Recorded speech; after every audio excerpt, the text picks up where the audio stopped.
जय उत्तराखंड, जय भारत। जय उत्तराखंड, जय भारत। अमर उजाला के इस मंच पर हम और हमारे साथी राजकिशोर जी, आदरणीय मुख्यमंत्री श्री पुष्कर सिंह धामी का बहुत बहुत स्वागत करते हैं। एक बार तालियां बजाइए आप लोग। धामी जी, उत्तराखंड की इस पावन भूमि पर अमर उजाला का संवाद प्रतिवर्ष की तरह इस बार भी आयोजित हुआ और आप पिछले साल भी आए थे और इस बार भी आप आए, तो हम लोगों ने सोचा कि इस बार कुछ आपसे चर्चा भी हो जाए। पिछली बार तो आपके वक्तव्य को हम लोगों ने सुना था, तो उत्तराखंड की शुरुआत जो है इस चर्चा की, राजकिशोर जी से मैं कहूँगा कि आप शुरू करें, फिर हम लोग आगे बढ़ाते हैं। नहीं, सबसे पहले तो मैंने मुख्यमंत्री जी से कहा कि आप मध्य मार्गी अच्छे नहीं लगते, आप दक्षिणपंथी हैं, तो राइट साइड ही रहें तो ज़्यादा अच्छा रहेगा। तो इसलिए मैंने कहा कि आप पहले उधर आ जाइए, तो हम लोग थोड़ा बातचीत संवाद आगे बढ़ाएं।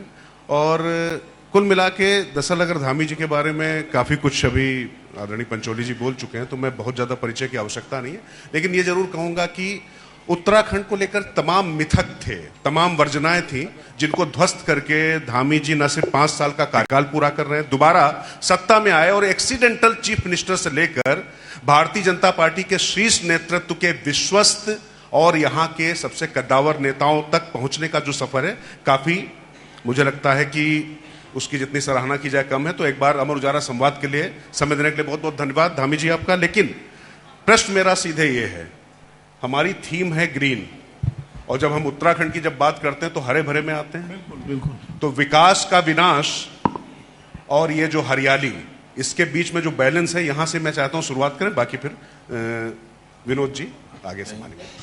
बहुत अच्छा। एक तो मैं अमर उजाला के संवाद कार्यक्रम में विनोद जी, इनको हम लोग बचपन से तमाम समाचार पत्रों में और टेलीविज़न पर बाद में देखते रहे हैं, उनके साथ संवाद करना।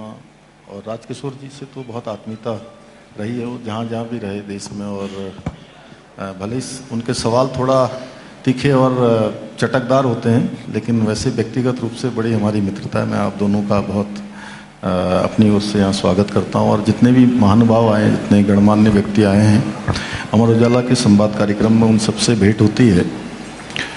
और अमर उजाला को मैं बधाई देता हूँ कि इस प्रकार के कार्यक्रम वो आयोजित करते हैं। और अमर उजाला से मेरा व्यक्तिगत रूप से बड़ा लगाव है। तो अगर आप कहते हैं तो मैं 2 मिनट बोल देता हूँ, वैसे आज समय कम है। बिल्कुल, हम चाहेंगे कि आप बताएं। मैं बहुत एक सामान्य परिवार में पैदा हुआ, सामान्य से भी सामान्य परिवार में, लेकिन बचपन से मुझे कक्षा 5-6 के बाद, 5वीं 6ठी के बाद मुझे अखबार पढ़ने का बहुत ज़्यादा एक शौक जैसा हो गया। और उस समय मेरा गांव नगला तराई है, खटीमा में, बिल्कुल शारदा नदी के इतनी दूरी में, जितनी दूरी में ये बैठे हैं उसके बीच में सड़क है, और उसके बाद मेरा घर है। तो वहाँ गर्मियों में हम लोग स्कूल से आते ही जो है अपना बस्ता फेंकते थे और 6-6 घंटे जो है शारदा जी में गोते लगाते थे।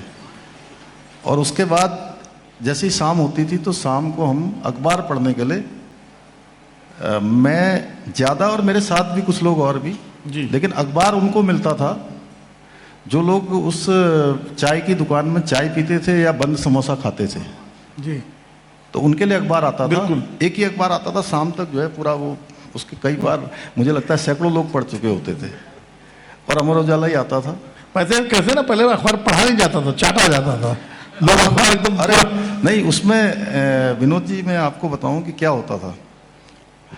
जिन लोगों ने पहले अभाव में अखबार पढ़ा होगा वो जानते होंगे, अखबार के जितने 6, 7, 8 जो भी पृष्ठ होते थे उस समय, वो सब बांट देते थे। एक एक करके, एक दूसरे को देता था, एक इधर पढ़ता था, एक उधर पढ़ता था, फिर पहला वाला दूसरे को, कुछ लोग कहते थे ऊपर कर लो, पीछे के वो हम पढ़ रहे हैं। हमारा उस जमाने से, और उस समय मतलब अमर उजाला के अलावा मैं किसी दूसरे अखबार को नहीं जानता था।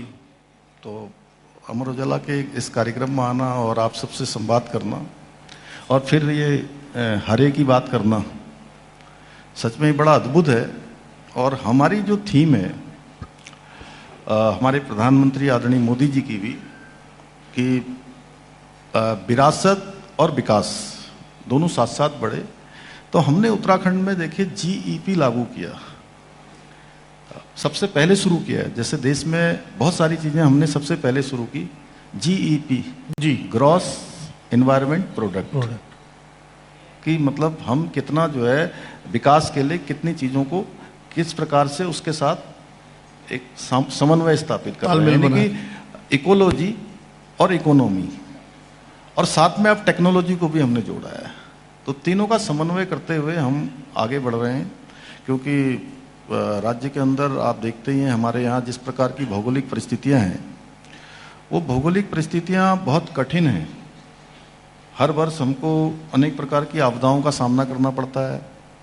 कभी अत्यधिक बरसात होती है, लैंडस्लाइड होती है, भूस्खलन होता है, हिमस्खलन होता है, अत्यधिक जल भराव हो जाता है मैदानी क्षेत्रों में, तो उन सब का सामना करना पड़ता है। और इस पिछले वर्ष तो जो 2025 का वर्ष गया है वो हम लोगों के लिए आपदा वर्ष हो गया था, अत्यधिक कष्टकारी रहा है। इसलिए जो भी हमारा मॉडल है विकास का, वो भावी जो आने वाले जो 25 साल हैं, 50 साल हैं, उसको ध्यान में रखकर हम लोग कर रहे हैं। नहीं, आपने पर्यावरण की संरक्षण की और इसकी बात की कि एक समन्वय के साथ हम बढ़ रहे हैं, और चुनौतियां भी हैं। जिस तरह जोशीमठ में जमीन दरकी और पूरा उससे एक नई चुनौती खड़ी हुई, धरासू में जैसे हुआ, बहुत सारी आपदाएं आई। तो इन आपदाओं से क्या सबक लिया उत्तराखंड सरकार ने ताकि भविष्य में ऐसी आपदाओं का सामना न करना पड़े? देखिए, अभी जो पिछले वर्ष की जो आपदा आई हैं उसमें अभी भारत सरकार के नीति आयोग में भी मैंने अपनी बात रखी थी, और मैं समय समय पर इस बात को रखता आया हूँ कि ये अलग प्रकार की आपदाएं हैं। ये क्या होता है विनोद जी कि ये ऊपर कहीं पहाड़ों में किसी जगह पर बादल फटता है जी, और बादल फटने के बाद एकदम से इतना मतलब बड़ी भीषण मात्रा में उसके फिर वो सारा का जो है सैलाब आ जाता है नीचे, और उसमें कुछ ही बहुत समय नहीं लगता है। तो एक वो शोध का विषय भी है, हमने भारत सरकार में भी रखा है। लेकिन कुछ हमने कि जो पुराने समय में नदी थे, नाले थे, बरसाती नाले, गाड़, गधेरे, ये सब जो होते थे, कहीं ना कहीं 50 साल, सैकड़ों साल पहले धीरे धीरे उन्होंने अपना मार्ग बदला, और उन मार्गों पर कहीं ना कहीं बसावटें भी आ गई, और फिर से लेकिन कुछ समय के बाद वो अपने पुनः उसी मार्ग पर वापस भी आ गए जी।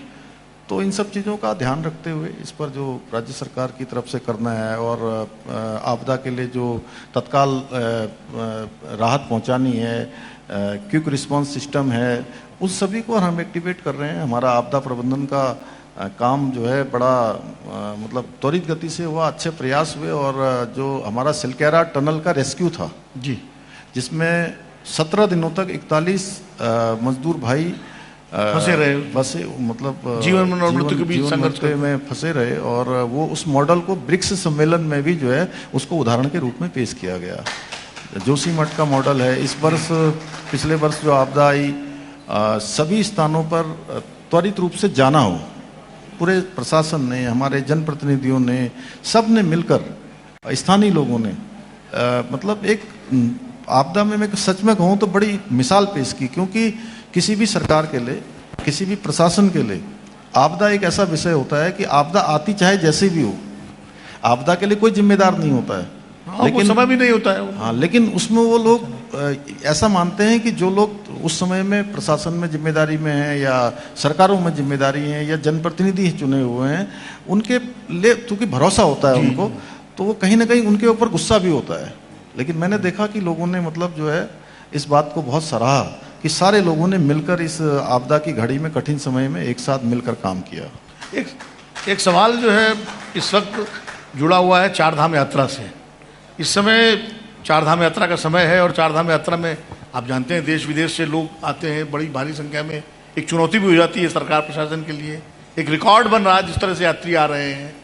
तो और शीतकालीन जो आपका विजन है पर्यटन का, आदि कैलाश का, तो एक चारधाम यात्रा बहुत व्यवस्थित तरीके से हो, और लोगों को तकलीफ भी ना हो, और अतिरिक्त बोझ भी ना पड़े मतलब पर्यावरण पर और व्यवस्थाओं पर। इसके लिए क्या विजन है सरकार का? देखिए, चारधाम यात्रा एक सामान्य यात्रा नहीं है जी। ये बहुत ही आस्था और श्रद्धा की यात्रा है। और मैं हमेशा से एक बात कहता हूं कि चारधाम यात्रा आज तो फिर भी हमारे प्रधानमंत्री मोदी जी के प्रधानमंत्री बनने के बाद जिस प्रकार से चारधाम ऑल वेदर रोडें बन गई हैं, केदारनाथ का नवनिर्माण पुनर्निर्माण हो गया आपदा के बाद, बद्रीनाथ धाम में मास्टर प्लान बन गया, लोगों को एक समय बहुत कठिन यात्रा ये हुआ करती थी। आज यात्रा का स्वरूप, लेकिन उसके साथ साथ अनेक चुनौतियां भी हमारे सामने खड़ी हो रही हैं, जैसे कि चूंकि बड़ी संख्या कभी कभी तीर्थयात्रियों की, श्रद्धालुओं की हो जाती है, उनको समय से दर्शन कराना, समय से उनकी यात्रा कराना, कई बार मार्गों में अवरोध पैदा हो जाते हैं, मौसम की खराबियां हो जाती हैं, लेकिन उसके बावजूद भी किसी यात्री को कोई परेशानी न हो, किसी यात्री की यात्रा में विघ्न न हो, अपनी यात्रा निर्विघ्न रूप से वो संपन्न करें। उसके लिए सरकार, पहले के समय में क्या होता था, जब यात्रा शुरू होने वाली होती थी तब यात्रा की समीक्षा होती थी, यात्रा की तैयारियां होती थी।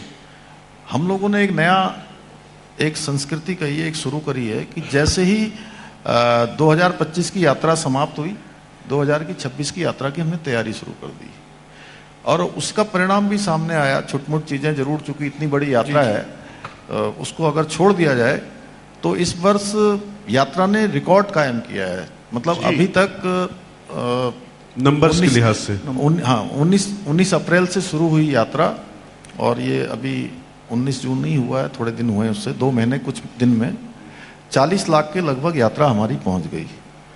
और हेमकुंड साहब भी 1,25,000 यात्रा पहुंच गई, जो पिछले पूरे साल भर से 20-25 हजार ज्यादा है। और सीमांत क्षेत्र आदि कैलाश, जहां पर पूरे वर्ष भर में पहले 400 लोग, 500 लोग, अधिकतम 600 लोग पहुंचते थे, और इस वर्ष वहां भी लगभग 45,000 के लगभग लोग अभी तक पहुंच चुके हैं। अभी तो यात्रा आधी भी नहीं हुई है। और इसी प्रकार शीतकाल में भी, पहले शीतकाल में लोग, जो आप कह रहे थे ना शीतकालीन, शीतकाल में लोगों को लगता था कि भाई आस्था श्रद्धा के द्वार बंद हो गए हैं, कपाट बंद हो गए हैं, तो वो उस समय देव लोगों का, चूंकि वो मान्यता है कि भाई जहाँ मुख्य जो हमारे धाम है उनके कपाट बंद हो जाते हैं, लेकिन उनके गद्दी स्थलों पर उस समय भी वो श्रद्धालुओं के लिए उस निरंतर रूप से दर्शन के लिए जो है लगातार दर्शन होते रहते हैं। तो शीतकाल यात्रा प्रारंभ हो गई। शीतकाल में भी कई लाखों लोगों ने इस वर्ष भाग लिया। यानी कि पहले लोग कहते थे कि भाई शीतकाल आया, 6 महीने ऑफ, 6 महीने ऑन, अब पूरे 12 महीने ऑन है। 12 महीने श्रद्धा ऑन रहेगी, ऑफ का चक्कर ही खत्म हो गया। ऑफ का कोई चक्कर नहीं है, अब ऑन रहेगा। मैं, धामी जी, ये किताब है मेरे हाथ में आपकी, मतलब जो आपके सरकार के कामकाज पे, धामी की धमक 4 साल बेमिसाल। पहले तो जिसने भी बनाई है उसको बधाई, अच्छी किताब है, इंफॉर्मेटिव है। अच्छी बात है कि बिल बनाने के लिए सरकार के पास नहीं भेजा है, इसमें इंफॉर्मेशन है जो लोगों के काम की है, तो अच्छी बात है। लेकिन इसमें मैं जब लगातार देख रहा था, क्योंकि देखिए बैलेंस की जहाँ तक बात है, तो मुझे नहीं लगता है कि आपसे ज़्यादा इस कम उम्र में और इतना शांत रहकर स्थिर भाव से, गंभीर भाव से कोई बैलेंस बना सकता है। तमाम जो दिग्गज बैलेंस नहीं बना पाया, आपने राजनीति में भी बैलेंस बनाया। मैं आशा करता हूँ जिस तरीके से आपने जीपी की बात की, उसी तरीके से विकास और पर्यावरण के बीच में भी आप बैलेंस बनाएंगे। लेकिन एक परिवर्तन मैंने देखा कि आपके अंदर ये आग तो छात्र जीवन से हम जानते थे कि, लेकिन यहाँ मुख्यमंत्री बनने बाद बढ़ती अवैध मजारों पर नकेल, 10,000 एकड़ भूमि पर कब्जा मुक्त, लव जिहाद, लैंड जिहाद, थूक जिहाद, ताकि बनी रहे देवभूमि की पवित्रता। ये पुष्कर सिंह धामी कहाँ छिपा हुआ था? इंतजार कर रहा था कि जब उत्तराखंड का मुख्यमंत्री बनेगा तब ये रूप निकल कर सामने आएगा। और इतना एग्रेसिव होने की आवश्यकता आपको क्यों पड़ी? आप तो बड़े शांत, धीर, गंभीर किस्म का व्यक्तित्व होता था। राजकिशोर जी, भाई साहब, आपको लगता है कि मैं एग्रेसिव हूँ? नहीं, पर ये जो है क्या है, आप ही लोग बता दें। देखिए, जब उत्तराखंड के मुख्य सेवक के रूप में मुझे जिम्मेदारी मिली है, मैं इस जिम्मेदारी पर हूँ, तो ये देवभूमि का मूल स्वरूप ये बना रहे, यहाँ का देवत्व तो कायम रहे, सबसे नजदीक का स्थान, उसकी आस्था श्रद्धा उत्तराखंड के अलावा पूरे हिंदुस्तान में, और पूरे हिंदुस्तान के अलावा पूरे दुनिया में उसकी मान्यता है। कहीं भी हम जाते हैं, हम कहते हैं कि हम देवभूमि उत्तराखंड से आए हैं, या देवभूमि उत्तराखंड के साथ हमारा नाम जुड़ा है, तो सामने वाले के जो भाव हैं वो बदल जाते हैं। ठीक है। आप तो बहुत बेहतर जानते हैं यहाँ के बारे में, क्योंकि लोग मानते हैं कि भगवान के सबसे नजदीक का स्थान देवभूमि है। तो क्या देवभूमि की आस्था श्रद्धा ये कम होनी चाहिए? यहाँ का देवत्व कम होना चाहिए? यहाँ की जो मूल अस्तित्व है उसको कोई नुकसान होना चाहिए? जो नुकसान हो गया, जो जनसंख्यीय यहाँ पर असंतुलन हो गया, और आने वाली जो आपने कहा कि आज शुरू में मैं देख रहा था वहाँ से वो जो महोदय कह रहे थे, जो संचालन कर रहे थे, कि आज और कल का उत्तराखंड कैसा होगा। तो कल का उत्तराखंड कैसा होगा ये हमारी जिम्मेदारी है। और मेरे साथ मुझे लगता है कि उत्तराखंड के सारे लोग और दुनिया के और पूरे देश के लोग ये सोचते हैं कि आने वाले समय में देवभूमि का मूल स्वरूप बना रहना चाहिए। यहाँ की हमारी भावी पीढ़ियों को अगले 50 सालों में असुरक्षित उत्तराखंड नहीं मिलना चाहिए। ये अवैध कब्जे नहीं मिलने चाहिए, अवैध अतिक्रमण नहीं मिलना चाहिए। ये किसी को टारगेट करने जैसा इसमें कुछ नहीं है, कोई इसमें एग्रेसिव नहीं है। अवैध कब्जे मतलब किसी खास वर्ग के या कोई भी नहीं, अवैध कब्जे माने अवैध कब्जे, वो कोई वोटर लिस्ट देख के नहीं, वो तो जो हमारे राजस्व के अभिलेख देखकर जो है, जो अवैध कब्जे उन कब्जों पर हमने कार्रवाई की है। राजस्व के अभिलेखों को देखकर कार्रवाई की है, उसमें कोई भी हो, और कोई भी हो। और मैं कहना चाहता हूं कि देखिए, मैं बार बार कह रहा हूं, चूंकि मैं भी मेरे भी 2 बेटे हैं, 2 बच्चे हैं, तो मैं उनको देखता हूं तो मुझे लगता है कि जैसे मेरे बेटे हैं वैसे ही पूरे देवभूमि के सभी बच्चे हैं। उन बच्चों को आने वाले समय में अगले 25 साल 50 साल या आने वाले 100 साल उनको सुरक्षित उत्तराखंड मिलना चाहिए, असुरक्षित उत्तराखंड नहीं मिलना चाहिए। ये मेरा संकल्प है और उसको मैं लगातार करूंगा। ये तो शुरुआत हुई है अभी, ये जितना आप देख रहे हैं तो शुरुआत हुई है, आगे चलेगा। तो इसी भावना के तहत जो है यूसीसी लाने वाला भी राज्य, देश का पहला राज्य उत्तराखंड बना। इसके पीछे क्या प्रेरणा थी? मातृशक्ति को मजबूत करना या कुछ और? यूसीसी एक भारत श्रेष्ठ भारत की कल्पना को साकार करने की शुरुआत है, और ये हमारी जो विचारधारा है, उस विचारधारा के जो प्रमुख 3-4 प्रमुख जो उनकी अवधारणाएं थी कि इनको धरातल पर उतारना है, उसमें से एक यूसीसी था। और हमने 2022 के चुनाव में उत्तराखंड की जनता को वचन दिया था कि हमारी सरकार बनेगी तो हम यूसीसी को लागू करेंगे। और उस समय लोग कहते थे कैसे लागू होगा, ये तो केवल घोषणा में डाल दिया है, चुनाव के लिए एक इशू उठा दिया है। और हमने जो वचन दिया उस वचन को हमने हमारे प्रधानमंत्री जी के नेतृत्व में धरातल पर उतारा, और आज यूसीसी उत्तराखंड में लागू हो गया, और उत्तराखंड में लागू होने के बाद पूरे देश में लागू होने की दिशा में आगे बढ़ गया है। नहीं, ये तो आपका अनुसरण आसाम और गुजरात सब कर रहे हैं?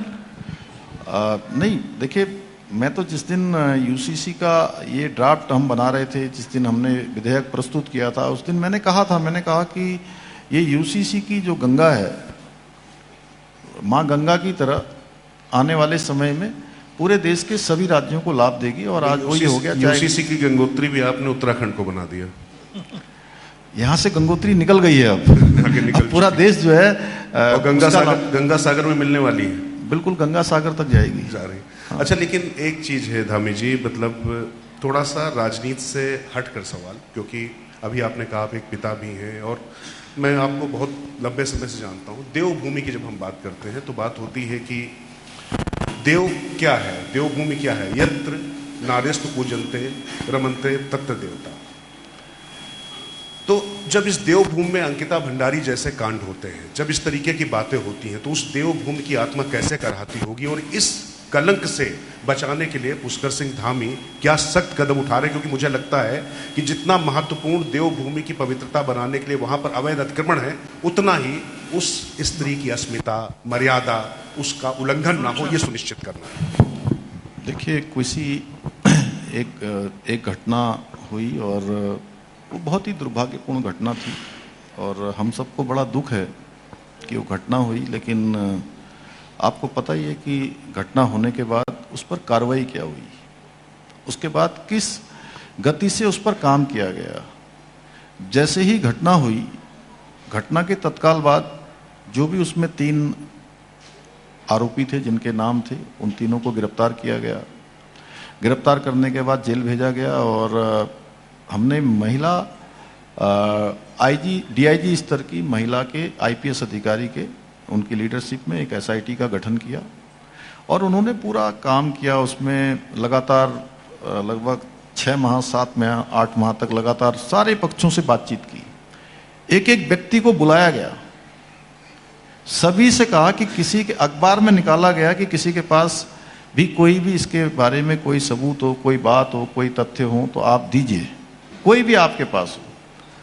जिन्होंने दिया लोग, उसके बाद वो कोर्ट में सारी चार्जशीट लगाई गई, 1000 पन्नों से भी अधिक की चार्जशीट लगी, और उस चार्जशीट जो ठीक प्रकार से पुलिस ने जो है जांच की थी, उसी का परिणाम हुआ कि तीनों आरोपियों को उम्र कैद की सजा हुई। तो शायद कम लोगों को पता होगा, लेकिन उम्र कैद की सजा कोई छोटी सजा तो नहीं होती है। और ये भी पूछा गया कि भाई कोई और है तो बताइए, लेकिन चलिए जो भी आया उसके बाद कोर्ट में माननीय न्यायालय में मामला चला। फिर पिछले दिनों फिर प्रकरण उतरा हो, फिर दोबारा से आया एक ऑडियो क्लिप के आधार पर, और हमने कहा कि बहुत लोगों ने उसमें राजनीति करने की कोशिश करी, जिनके पास कोई मुद्दा नहीं था, उस बेटी के नाम पर बार बार उसकी आत्मा को झकझोरने का काम किया, और फिर मुद्दा बनाओ। तो मैंने कहा कि भाई मैं आप लोगों की बात पर कोई कार्रवाई नहीं करूंगा, मैं कार्रवाई करूंगा उस माँ और उस पिता से जिनकी बेटी गई है, जिनके साथ ये घटना हुई है, जिनसे ज्यादा सबसे ज्यादा पीड़ित हैं, परिवार के लोगों से मैं बात करूंगा। मैंने उनके माता पिता से बात लेकिन उन्होंने तो सीबीआई जांच की मांग की थी। मैंने बात करी, और मैंने उनसे पूछा कि भाई आप क्या चाहते हैं बताइए। उन्होंने कहा कि हम सीबीआई की जांच चाहते हैं। मैंने कहा आप सीबीआई की जांच चाहते हैं तो हमने एक बार ये जांच हो चुकी है, दोबारा से सीबीआई जांच की संस्तुति कर देते हैं भारत सरकार को। और हमने भारत सरकार को सीबीआई जांच के लिए संस्तुति करी, भारत सरकार ने उसको रजिस्टर्ड कर लिया, भारत के सीबीआई ने। अब वो सीबीआई जांच चल रही है उसकी, और आने वाले समय में अन्य तथ्य और सामने आ जाएंगे। फैक्ट ये आपने मदरसा एक्ट जो है ख़त्म किया है, इसके क्या नतीजे आ रहे हैं? इसके कुछ सार्थक नतीजे आ रहे हैं या खाली राजनीतिक मामला है विशुद्ध? क्योंकि विपक्ष का तो आरोप है कि ये तो खाली जो है ध्रुवीकरण की राजनीति के तहत किया गया है। आपका क्या कहना है? देखिए, विपक्ष को जब भी हम कोई सुधार की बात करते हैं, कोई अच्छे काम करते हैं, तो विपक्ष के लोग केवल विरोध के लिए विरोध करते हैं। आप बताइए, देवभूमि में शिक्षा के मंदिर स्थापित होने चाहिए या 500 साल पुरानी जो कट्टर मानसिकताएं, मुल्लावादी मानसिकताएं, ऐसी मानसिकताएं जो देश को अलग दिशा में ले जाने की बात करते हैं, वो चलने चाहिए, या ज्ञान या शिक्षा के मंदिर स्थापित होने चाहिए यहाँ पर विनोद जी? तो हमने कहा कि भाई 250 से भी ऐसे ज़्यादा मदरसे जिनमें ऐसे लोग रह रहे थे कि जिनका कोई अता न था, पता न था, पहचान संदिग्ध थी, कहाँ से आए हैं, क्या आए, अपनी पहचान छुपाकर, मूल अपना नाम बदलकर अनेक प्रकार से जो है उनको जो है वहाँ पर बसाने का काम हो रहा था। तो ऐसे कौन कर रहा था हमें ये संरक्षण किसने दिया, कौन कर रहा था? इसके लिए जवाबदेही किसी की तय हो रही है? नहीं, जो भी ऐसे मदरसे थे, 250 से ज़्यादा ऐसे मदरसे थे, उन सभी पर हमने ताला लगा दिया है। उसकी हम विधिवत रूप से जांच कर रहे हैं, उसकी जांच हो रही है। और जो मदरसा एक्ट समाप्त किया, मदरसा एक्ट हमने इसीलिए समाप्त किया कि आज बच्चों को आधुनिक शिक्षा दी जाए, उनको साइंस पढ़ाई जाए, टेक्नोलॉजी पढ़ाई जाए, उनको एआई के बारे में पढ़ाया जाए। वो बच्चे भारत के भविष्य बनकर जो है देश के निर्माण में अपना योगदान दें, न कि राष्ट्र विरोधी गतिविधियों में शामिल हो। उनको ऐसी मानसिकता से आगे पोषित किया जाए कि जो है देश के तमाम विघटनकारी तत्वों की श्रेणी में उनका भी नाम आ जाए। हम भी चाहते हैं बच्चे अच्छी पढ़ाई करें। इसलिए आपने मान लिया सारे मदरसों में राष्ट्रपति शिक्षा दी जाती थी? देखिए, हमने ये तय कर दिया विनोद जी कि अब जो भी मदरसे उत्तराखंड राज्य के अंदर चलेंगे, उनमें उत्तराखंड राज्य शिक्षा बोर्ड का जो पाठ्यक्रम है वो पाठ्यक्रम पढ़ाया जाएगा। जो पाठ्यक्रम नहीं पढ़ाएंगे वो बंद हो जाएंगे। स्वतः ही मदरसा बोर्ड समाप्त हो गया है। तो धामी जी, उत्तराखंड में नकल माफिया की भी बहुत शिकायतें आई और आपने उसके ऊपर कुछ कार्यवाही की नकल माफिया को रोकने के लिए? और नकल का मुद्दा तो वैसे भी उत्तर प्रदेश हो, उत्तराखंड हो या पूरे देश में एक बड़ा संवेदनशील मुद्दा है। हमारे यहाँ पिछले 4 सालों में एक भी नकल का मामला नहीं आया, कहीं पेपर लीक का मामला नहीं आया। एक नकल का मामला आया था, वो भी सोची समझी साजिश के तहत। एनटीए की जिम्मेदारी आपको दे देनी चाहिए कि उत्तराखंड सरकार करा ले। वहाँ भी अच्छा हो रहा है, अब की बार अच्छे तरह से परीक्षा हुई है। तो पिछले 4 सालों में हमने यहाँ पर 33,000 नियुक्तियाँ यहाँ पर सफलतापूर्वक हमारे राज्य के युवाओं को मिली है। और उसमें बिना नकल के, बिना पर्ची और बिना खर्ची के। और हमने जो नकल का कानून बनाया है वो नकल का कानून देश का सबसे सख्त नकल का कानून है और 100 से भी ज्यादा नकल माफियाओं को जेल की सलाखों के पीछे भेजने का काम किया। ये एक बड़ा उदाहरण है उत्तराखंड का। आपको याद होगा और ये विनोद जी, ये जो 33,000 का आंकड़ा, चूंकि आप तो ज्यादातर बड़े प्रदेशों में रहे हैं, बड़े प्रदेशों को देखते हैं, ये 33,000 का आंकड़ा कितना बड़ा है मैं आपको बता सकता हूं कि उससे पहले के सालों में कुल 16,000 नियुक्तियां हुई थी और इन 4 सालों में 33,000 से भी आगे चली गई हैं और अभी लगातार चलेंगी। अभी जो अगले बचे हुए हर माह हम लोग 500,000 लोगों को जो है, और ये नियुक्ति पत्र चुपके किसी के घर में नहीं चले जाते हैं। नियुक्ति पत्र के लिए हम ऐसा ही कार्यक्रम करते हैं, सबको बुलाते हैं और जो है उनको मतलब ससम्मान जो है, और अधिकतर कार्यक्रमों में मैं स्वयं उपस्थित रहता हूँ। अमित जी, चूंकि आप लखनऊ में पढ़े हैं इसलिए आपको याद होगा कि उत्तर प्रदेश में, जब उत्तराखंड उत्तर प्रदेश का हिस्सा था, एक नकल एक्ट आया था, कल्याण सिंह जी लाए थे और राजनाथ सिंह जी शिक्षा मंत्री थे और उसकी कीमत चुकानी पड़ी थी कि सरकार चली गई थी अगली। तो आपको ये खतरा नहीं लगता? यहाँ इस नकल के कानून के कारण से लोगों का विश्वास पैदा हुआ है, इस व्यवस्था पर विश्वास पैदा हुआ है और इतना सराहा गया है कि उसको डेंट करने के लिए लोग रास्ते ढूंढते रहते हैं कि कैसे इस नकल के कानून को और इस नियुक्तियों को कैसे डेंट किया जाए, जो हमारी सरकार की सबसे बड़ी उपलब्धि है मैं कह सकता हूँ। अगर आप ये वीडियो YouTube पर देख रहे हैं तो हमारे चैनल को सब्सक्राइब कर बेल आइकन दबाएं और Facebook पर देख रहे हैं तो हमारे पेज को लाइक करें।